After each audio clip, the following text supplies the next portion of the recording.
salah satu menteri dari Sabah, yaitu Jeffrey Kitingan, Parti Gabungan GRS Keningau, hari ini menyatakan bahawa ingin meminta Menteri Kewangan untuk menyatakan jumlah hasil Sabah sejak tahun 1974 hinggalah tahun 2022, termasuk hasil minyak dan gas yang diperolehi oleh kerajaan dan Petronas melalui Akta Pembangunan Petroleum pada tahun 1976.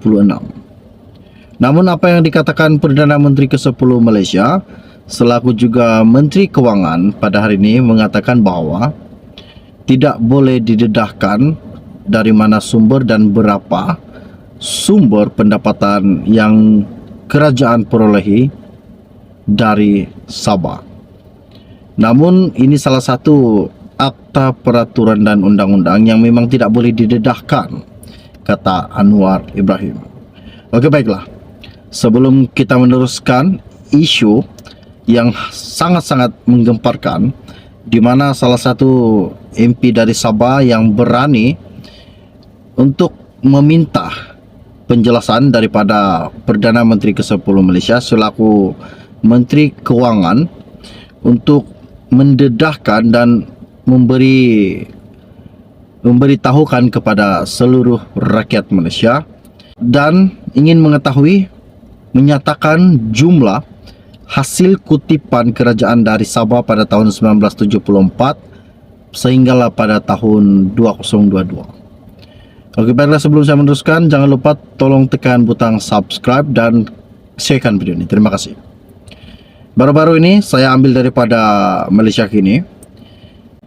Di dalam media ini berkata, kerajaan tidak mendedahkan jumlah kutipan hasil daripada Sabah kerana dibimbangi berlaku subjudis terhadap kes yang telah dibawa ke mahkamah, kata Perdana Menteri ke-10 Malaysia Anwar Ibrahim.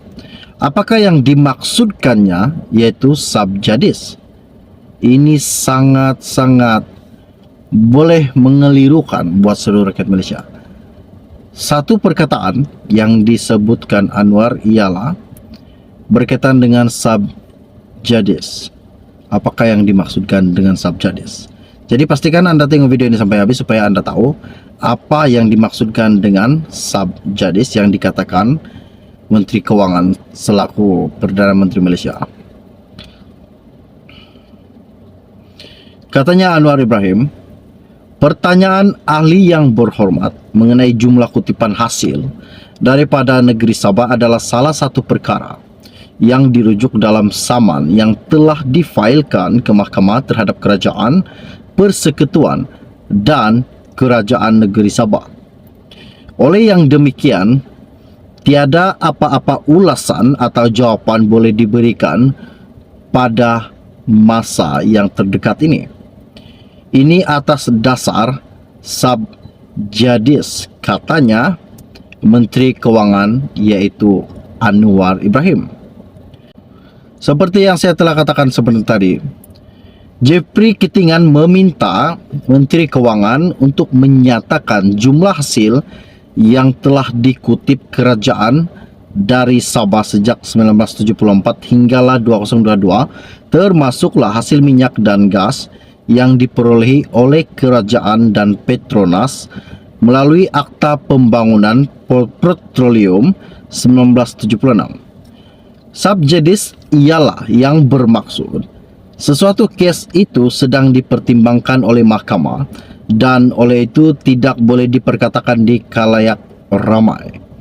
Itulah yang saya katakan sebentar tadi. Isu-isu ini tidak boleh didedahkan, katanya Anwar Ibrahim. Itulah yang Anwar katakan subjudis. Bagaimanapun, Anwar berkata, Lembaga Hasil Dalam Negeri dan Kastam mengutip cukai langsung dan tidak langsung dari Sabah. Ia merangkumi cukai pendapatan syarikat dan individu, cukai pendapatan petroleum, cukai keuntungan harta tanah, duty setam, duty import, duty export, duty excise, cukai jualan dan cukai perkhidmatan. Sementara hasil bukan cukai pula ialah seperti bayaran lesen, permit, denda, penalti dan sewaan dikutip oleh jabatan atau agensi persekutuan. Anwar tidak menyebut secara khususnya kes itu dan bagaimanapun dia dipercayai merujuk kepada saman 12 wakil rakyat Pakatan Harapan PH Sabah pada Jun tahun lalu. Mereka memohon pengistirahan bahwa perkara 112C dan Seksyen 2 dalam kurungan 1 bahagian 4 jadual ke-10 perlembagaan persekutuan masih digunakan dan boleh dikuatkuasakan. Seksyen 2 dalam kurungan 1 bahagian 4 jadual ke-10 menyatakan bahawa Sabah berhak mendapat geran tahunan yang berjumlah 2/5 daripada hasil bersih yang diperolehi oleh Malaysia dari Sabah. Mereka juga memohon pengistirahan bahawa semakan Putrajaya terhadap jumlah geran di bawah perkara 112D perlembagaan persekutuan adalah melanggar perlembagaan, tidak sah dan tidak berkesan. Walaupun Pakatan Harapan kini menaruhi Putrajaya, saman itu tidak ditarik balik. Dalam manifesto pilihan raya pada tahun lepas, Pakatan Harapan berjanji untuk memberikan geran tahunan 2/5 tersebut. Di manakah janji-janji manifesto Pakatan Harapan yang dikatakan di dalam media ini? Saya ulang sekali lagi, dalam manifesto pilihan raya tahun lepas, Pakatan Harapan berjanji untuk memberikan geran tahunan 2/5 yang dikemukakan dalam manifesto Pakatan Harapan. Adakah ini salah satu manifesto yang telah ditunaikan Anwar Ibrahim buat rakyat-rakyat di Sabah? Dan seperti yang saya katakan sebentar tadi, Menteri Sabah yaitu Jeffrey Ketingan meminta Menteri Kewangan menyatakan jumlah hasil yang dikutip kerajaan dari Sabah sejak tahun 1974 hinggalah 2022 termasuk hasil minyak dan gas yang diperoleh oleh kerajaan dan Petronas melalui Akta Pembangunan Petroleum pada tahun 1976. Namun apa yang dikatakan Menteri Keuangan yaitu Anwar Ibrahim bahawa ini adalah salah satu langkah subjudice. Seperti yang saya katakan, subjudice ialah yang bermaksud sesuatu kes sedang dipertimbangkan oleh mahkamah dan oleh itu tidak boleh diperkatakan di khalayak ramai. Maksudnya ini salah satu pendedahan yang tidak boleh didedahkan di khalayak ramai.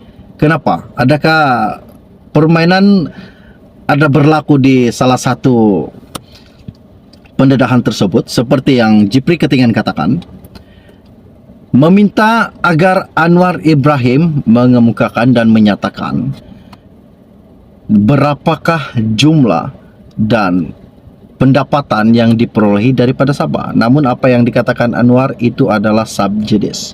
Wow, ini sangat mengejutkan buat seluruh rakyat Malaysia. Oke, baiklah, setakat itu saja info ringkas dari saya untuk Anda. Jangan lupa tinggalkan komen Anda. Adakah ini sangat penting untuk rakyat Sabah mendapat hasil daripada Sabah 2/5 seperti yang dijanjikan Pakatan Harapan di dalam manifesto mereka? Ini sangat mengejutkan buat seluruh rakyat Indonesia. Setakat share info ringkas dari saya untuk Anda. Kita akan berjumpa lagi. Salam jumpa dan salam kenal. Bye-bye.